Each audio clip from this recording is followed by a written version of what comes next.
انت انت اللي بقوله. لما كلمت انت اللي بقوله. واحد بس انت لا تشد الكاس. شكله تعبان خالص. هو ده شكله. عشان الدهب غالي يا عم سمس. انا همسح رقمك من على تليفوني، والعلاقه اللي ما بيني وما بينك انتهت.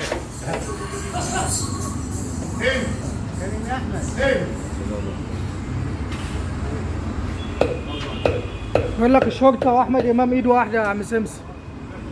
الشرطه واحمد امام ايد واحده. حاضر حاضر. انت يا عم هو كل العمد كده؟